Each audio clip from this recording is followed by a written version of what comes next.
Check. Are we on? Check. Are we on?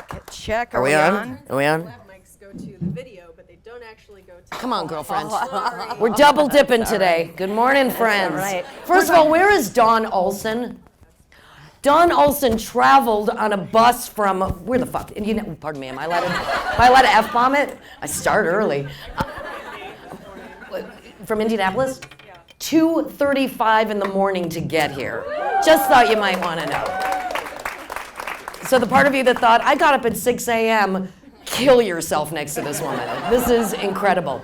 We are the boys. I'm Susan Messing. This is Rachael Mason. Rachel. That is Rachael. What are you doing? I'm choking myself with a microphone. Oh, okay. Yeah, what's this isn't? Okay, good. Check. Hello. Good morning. Hello. Mystery. Yeah, Is what we're doing here. well, actually, I was invited to do this. Why is this not going on? Check. Don't give us props. We're improvisers. This is only an insight into doom. First of all, we could not applaud you more for getting here this morning. I love this setup. This is insanity gone great, right? Well, as part of our Hurtling into the Sun Tour 2017, Rachael and I are delighted to take our first stop here at Leo Burnett with Creative Chicago Mornings, Mystery. And basically what Rachael and I do is we just make crap up. And then we walk away and never see it again, unless, of course, someone taped it for posterity and we're screwed. So this is who we are and this is what we do. And honestly, when I hate everyone, I love Rachael Mason. So if you have that kind of person to hang out with, you know exactly what I'm talking about. Basically, this is what we're up to because we have no idea what we're gonna do. It's a mystery. So we're just gonna play around for just a little bit because what we do is make stuff up. So if we could just simply have a suggestion of a place where two people might be holding a microphone. Like an open mic night or a bedroom. Oh, a bedroom. Sorry. I heard rap battle too. Yeah. But I heard rap battle, which makes sense. Okay. Good. But I like that. The idea of holding mics in your bedroom. But we will do rap battle only because. Hello. Check. 1, 2. we have to stand right here. I think we have to stand right here the entire time. I love your boobins. Okay, so we're gonna start right now and do a scene that is inspired by your Emily, right? Inspired by Emily's lovely thank you, by the way, she gave you in a tight 30. Frank. Where's Frank? Yeah, nice one. I liked it. Way to buck the system. We're gonna do no, don't go away, because now I don't hear us again. Hello? Can you hear? Hello? Okay, rap battle. Oh no, hello? Hello? Hello? Hello? Hello? Hello? There it is. Hello. Just stay right here. Our theme is rap battle, and we're just going to screw around. I can't do rap. I'm gonna do rap for the talent show. All right, Nadine, I don't mind. Whatever you need to do to get through the day. Obviously, you have a lot of aggression and you need to get this out. No, I don't. Okay, Nadine, you are in my personal space. I like to have at least 5 feet away from other people. It's what they suggest in high school as part of a comprehensive program on taking care of yourself. We don't hurt anyone else or ourselves, and that includes our feelings. I'm sorry, I didn't know that. It's all right. Policy changes. Just like gender is fluid, so is policy. I didn't know that. Hey, Nadine, I understand you come from a disadvantaged background. And I don't mean to say that, except that sociologically and economically, you are in a subpar place. And I understand that I live in a Tier 4 neighborhood, which is actually a disadvantage for me to get into high school. It was hard. I had to make 22 points out of 300. That was all I could get wrong in order to get into Whitney Young. This is truth. I'm still doing rap, and you can't for the talent show. That's all right. I could just try out something I was going to do. Maybe we could work together. For example, Nadine's really tough. She's really kind of cool. Don't get near her when you go to school. That is unfair propaganda about me. Is it unfair, Nadine? You're still in my personal space. I'm afraid to leave. What, do you feel like... Hello? Do you feel like your voice won't be heard, Nadine? Is literally and figuratively, Nadine? Do you feel that? Yes. And poetry via rhyme has always been the way to express myself. Go to town, Nadine. Go to town.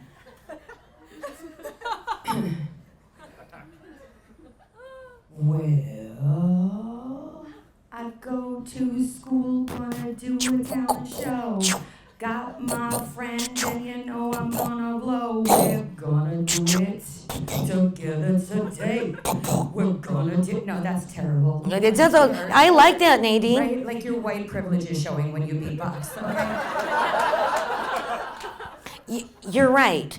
At my bat mitzvah, we had a wonderful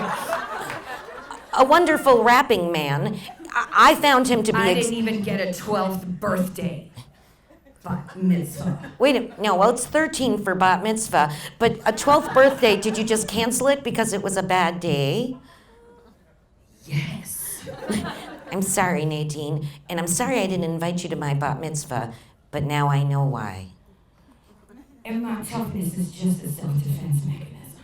I understand, Nadine, and I'm glad that I have the same kind of compassionate gestures in my spine that I do for someone like Donald Trump, that I can recognize as a narcissistic personality disorder, and he's a sick man.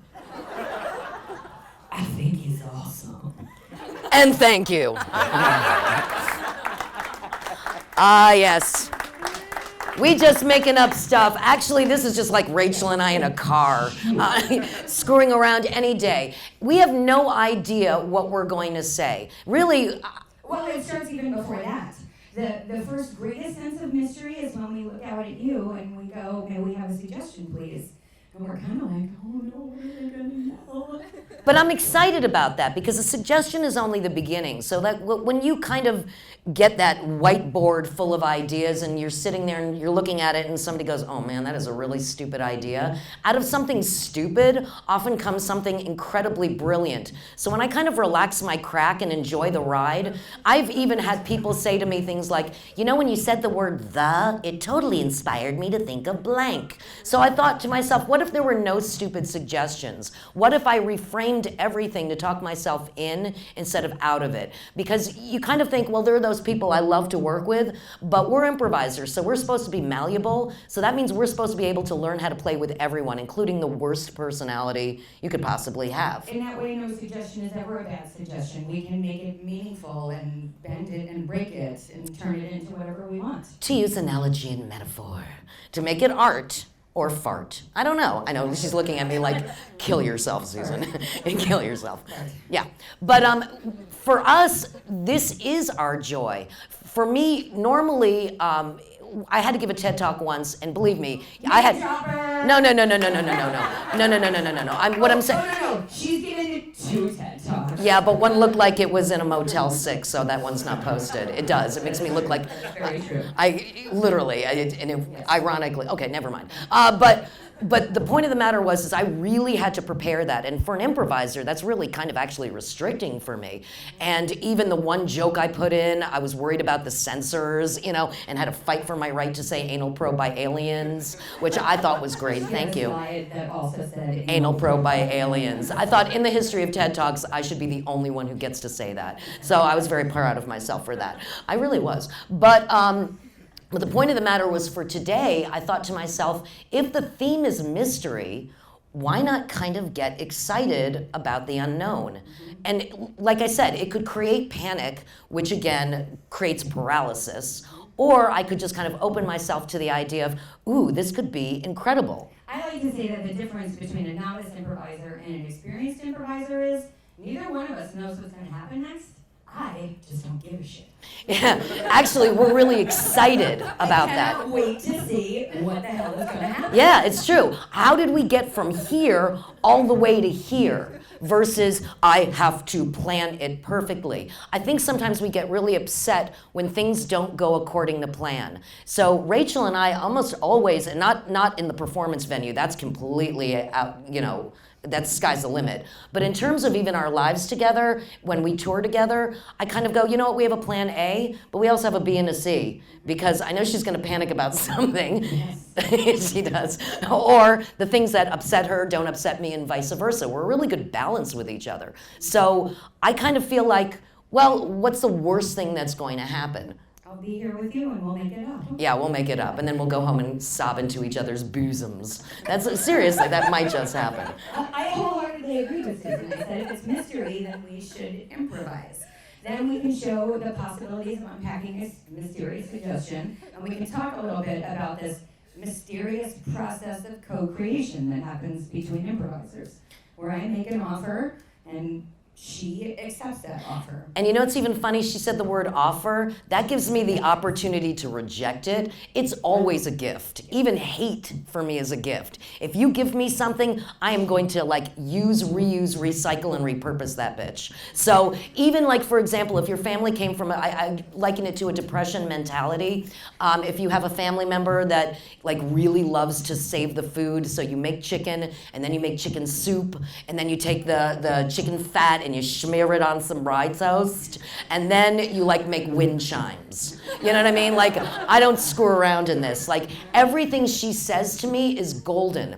Every part of you wants to sometimes say, you are so stupid, I don't want to do this. And no is so much in my lexicon that actually becoming an improviser made me just a nicer human being, because I always wanted to say, no, this will not work because. And I've changed that adage by, even if somebody comes up to me with something that's really stupid, instead of me going from A to, no, that won't work, I say, oh, that's an interesting concept. Why don't you tell me more about it? Because if they are talking out of their ass, they're going to discover it soon enough. Do you know what I mean? And if they've got something viable there, I've actually continued the conversation instead of shut down joy or the possibility of it. The core tenets of improvisation are listening, obviously, agreement, and respect. We used to say at the Second City that we're not just training them to be better improvisers, we're training them to be better people. It's kind of amazing that the fundamentals of our art form, nobody likes to be told no openly or judged openly. So the rules on stage say everything you say is golden, and I respect you. I listen to understand instead of wait to talk next. Actually, I was just waiting to talk next. And then I forgot what I was going to say, because I was like, I'm waiting to talk next. And I was like, oh, man. See, I'm an asshole. And that's why I need this shit. I actually teach teamwork just to rub my face into it so I don't become a hypocrite. It's really the truth of all of this. When we add to what exists, we can build something absolutely technicolor. I'm not saying ideas aren't stupid, but sometimes the most stupid ideas have yielded the most incredible things. As Fortune 500 and 100 companies, you're probably wondering, I started 30 years ago when make-em-ups were super cute, but it wasn't a big old deal. It wasn't helping Alzheimer's patients stay in the moment. It wasn't helping Fortune 100 companies get better. What happened with Fortune 100 companies, 500 to 100, is that these companies said, our CEO decided that the power as he went up the status rank was to go, no. And what the asshole did was stop joy and creation, because he kept, he thought, oh, this is what status is. And sometimes you might be in that place going, oh man, I got the status now. Now I can kind of go kibosh. When in fact, we have to teach people how to agree again, which is actually kind of sad, but also wonderful, because we are malleable and we can be taught again. Because if I can be taught again, anybody can be taught again, seriously. Are you listening to respond or listening to listen? I'm not listening at all. Oh, good for you. I hear circus music in my brain right now. Yeah, well, mine is dun dun dun dun dun dun dun dun dun dun dun dun dun dun. I think I have my dog's inner monologue. That's what I have. So, Isn't this integrity filled? I love mystery. Mystery. There we go. to jump on, nope. Hello? Hello. Hello? Hello. There it is. Hello. To jump on Susan's last point. Did I have one? I'm just wondering. I had a point. You did. You were talking about Agreement. And the idea of somebody being brave enough to take a risk and put information out there. If you don't create a safe space, then I actually prefer the expression brave space. Ooh, I like that better than safe space.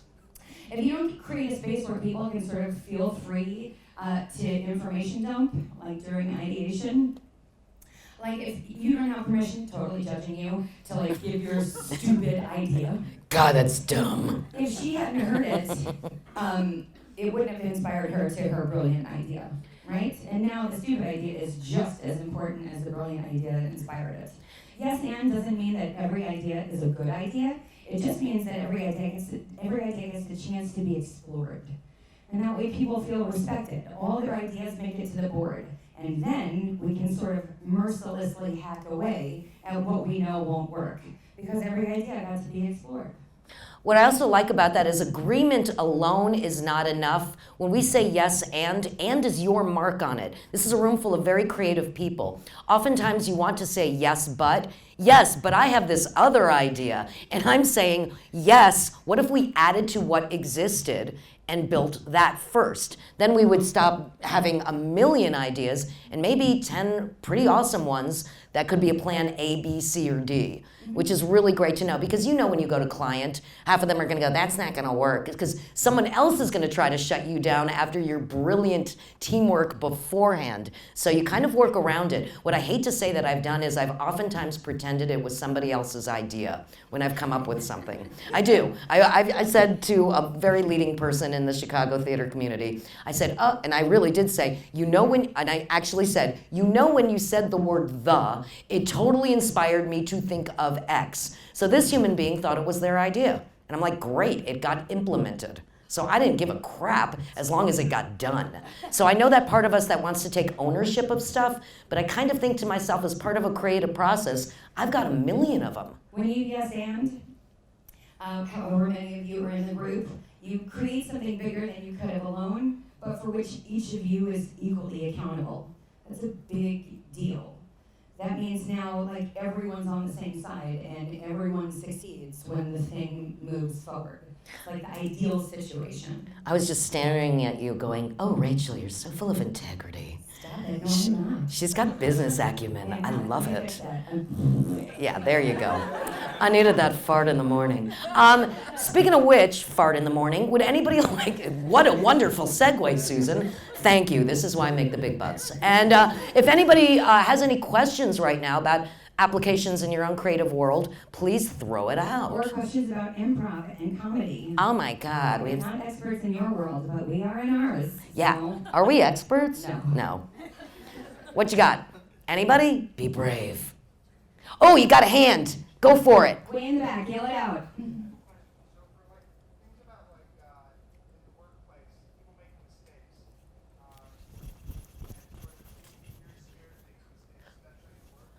Mm-hmm. Oh God, I love you so much. He just actually. Are you doing Joe? Hello. I can't see you. Do I know you, Michael? I do know you. Hi, Michael. Michael, that is such a damn good question. Michael asked, like you said, you're afraid to make mistakes at work. In my world, 2 wrongs make a right. Yep. Otherwise, I wouldn't have a career. Yep. So I'm delighted that a mistake actually ends up getting supported for an idea. Here's where it looks like you made a mistake. When you have indicated on your face, I suck, you suck, or this sucks. Then you've invited me to hate your guts. Otherwise, I'm on board. I'm so dumb, I will buy into anything if it is said with integrity. Seriously. So what if I didn't indicate it was a mistake? What if I didn't go, You know what I mean? Now, granted, if you're working with like nuclear codes, there are things called mistakes.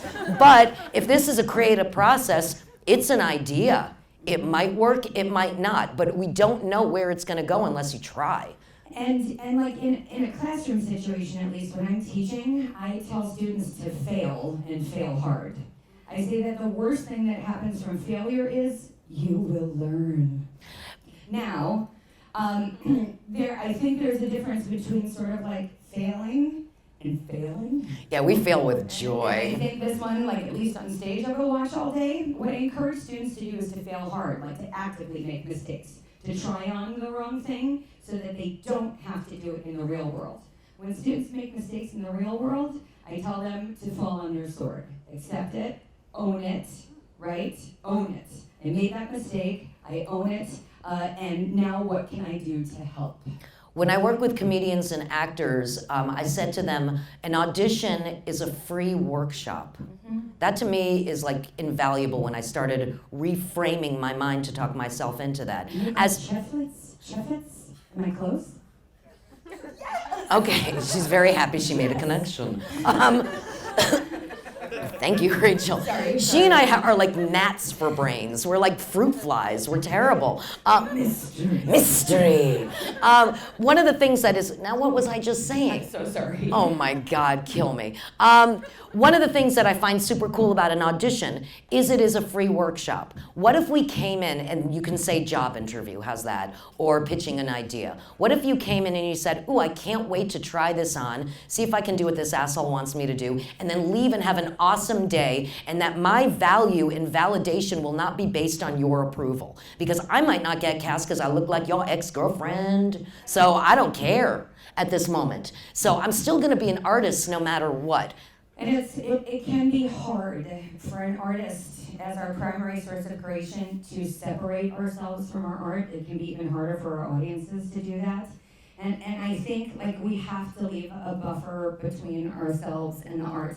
Like when people say no to our ideas, they're just knowing our idea, not invalidating us as people. That's a good call. It's an important thing to remind yourself. It's just my idea didn't work, not that I'm a total moron and I should die, right? Yeah, but exactly. But in talking ourselves into things, if I do it with joy, I end up having a good time. When they say the physiological act of smiling creates synapses that go up to your brain that create happiness, that's not a joke. It's the endorphins when you stand up straight. No, serotonin when you smile, endorphins when you stand up straight, and oxytocin when you hug.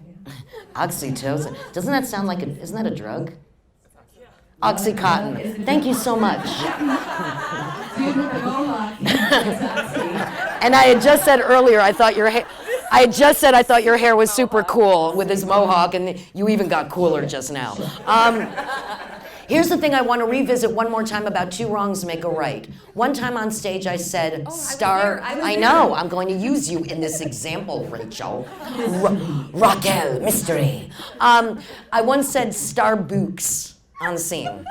Believe me, I meant to say Starbucks, but I had I don't know if I had a stroke, something happened. So I said Starbucks. Now if someone wants to make me feel small, but get a super laugh real quick. Starbucks, you dumbass. Yeah, that's what you could say. But my friend Alex Fendrich went, Starbucks, almost as good as, God damn you. Hello. Mystery. Mystery. I said Starbucks. He said Starbucks, almost as good as Starbucks. And Rachel said, yes, it's in the umlaut. And by the end of the scene, you absolutely believe that Starbucks had a bastard cousin coffee shop named Starbucks. They also serve like high latte. Yeah, like everything, like everything is burnt to a crisp. It's almost like drip cups. You know what I mean? Like it's like a bad Spencer's joke. I mean, like the Avis of coffee shops. They just try a little harder and they end up in outlet malls, you know? So we were totally in. Mystery. Any more questions? Any more questions? Yes? How do you define creative success? I love that you said that. I remember washing knives once, and my mother started saying, why doesn't your agent get you this thing? I remember holding up a knife thinking, I could kill her. So I put the knife down, And I said, my definition of success for me is I get to do exactly what I want to do with exactly who I want to be doing it with. Now, don't get me wrong. If I look to my right and to my left, my friends have won Oscars and like Tonys and Golden Globes and shit like that. And I'm like, I could say I'm an abject failure. Or I could reframe that and say, I haven't been kicked off stage yet. And that is truly what I think. Seriously. My gig is based not on talent. I don't have a better imagination than anyone. Hell, Rachel is 11 years younger than I am. I know, right? Right? But I will say this, I kind of, when I put my blinders on, and this always works for me, and I say my path is my path, then what I do is I get to go to my friends' fancy pools and drink their fancy drinks and be like, yeah, my friends still respect my shit. So that's good. And actually, my lovely friends send their kids now to be taught by me, which I don't recommend with my language. A friend of mine asked me once, like, don't you feel like shit because you auditioned for Saturday Night Live 5 times and didn't get it? And I was like, well, when you put it that way, I do. But then I think to myself, I got in the room 5 fucking times. Like, that's a big deal. And you drop the F-bomb. Oh, I'm so sorry. Yes! Mystery. Mystery. But, and like Susan said, now I teach the kids who are auditioning for it. And that is incredibly satisfying to me. I've always fought for my right to be an integral part of a whole. If I wanted to go on my own, like, I'm thinking of doing stand-up again, but I'm going to be super sad because if I do stand-up again, I don't get to be with another human Well, she being. never actually did stand-up alone. She did it with a puppet. I did it with a... It's jolly. It took me 2 years to write a joke for that damn puppet. Seriously. But I mean, I know sometimes I have to go off on my own, but I always look for an opportunity to connect with people because I love to be inspired, not just by myself and what I do, but by my friend. And I'm nothing without my friend. So I kind of think, especially in this world where people are swiping left and right and getting more and more isolated, to be able to create an opportunity for you guys to connect, not just networking, but seriously connect with human beings that, like, you look around and you're like, I think I'd like you immediately. Like I wouldn't be left naked sobbing on a cold tile floor after you. Like, that's a good thing, right? Actually, I would be naked sobbing on a cold tile floor with you any day. I love you so much. One more question and we're done. Yes, my love. Mystery. Hey. Hi. So when you do improv with someone you hate or you don't like so much. Oh, I love you so much. I love you so much. He hasn't asked this question yet. No, he said when you do improv with some, you just got, mystery. Come on now. There it is. You know what? You just got mesmerized by his accent. That's your No, problem. I didn't. Yes, he did. That's a good one. I had literally been on stage with a guy I had a restraining order against. I was once on stage with 4 boys who had all seen me naked. Girl. Doesn't matter. Everyone on stage is your equal and friend, and you need them. Everybody in your cohort, everyone in your design group is there because they deserve to be there whether you like them or not. And here's another thing too. You know who I improvise brilliantly with? I can't actually wait to play with him again? My ex-husband. Like, no joke. Yeah, oh yeah. He's married to someone who's lovely. They have a new kid. I'm married to a silver fox guy who has OCD. So she flirts with him. My husband has OCD, so he folds clothes like the Gap, and he leaves no stone unturned in bed. No. He's incredible. He's incredible. My husband is incredible. I just made sure to put this in posterity. Mystery.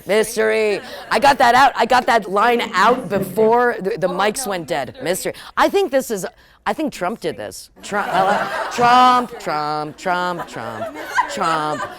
Mystery. What's he gonna do to us for 4 years? Mystery. There we go. I love your question because you don't have to like someone No. to be able to work with them effectively. No, we hate everyone, Rachel Yes, and I I. hate everyone. We hate everyone. The joke with Rachel and me truly is, when I hate everyone, mystery. When I hate everyone, I love Rachel. Yep. And that's as long as you've got one person to love in the middle of a shit fire that you can turn to and go, seriously? You know what I mean? That one person you can look at and be like, Did you see that?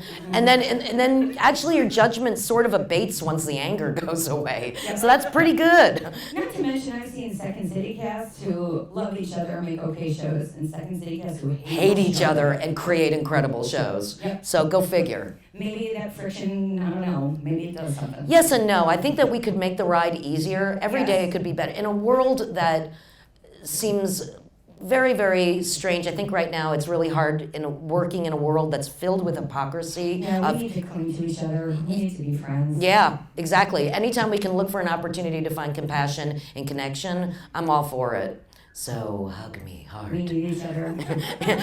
Any other questions? Please don't hug me. I'm afraid of everything. Well, I think we've... No more questions? No more questions? Oh, no, there's one more, yeah. So what do you do when someone doesn't want to listen to your idea? Like, they're just like... Interesting. It depends on, like, if they have power over me or not.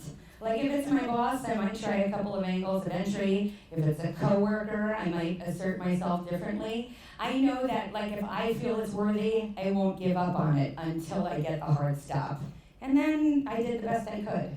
Yeah, I think we just tried our best. You know, what's interesting, if you find that point of connection with a person that might not have to do with your job, sometimes, that might even soften the blow. I'm not joking. There's a woman, my bank, Chorus Bank, turned into MB overnight. Have you ever seen that? When a bank gets, like, if you've ever watched that 60 Minutes piece where an entire bank can, like, have a changeover in a night, happened to my bank. Like, the next day they're all in, like, new red polo shirts going, I'm like, are you okay? They're like, But anyway, there's one woman, Linda, my teller, and Linda had helmet hair, the kind that you get washed once a week and is on a satin pillowcase for the rest of it.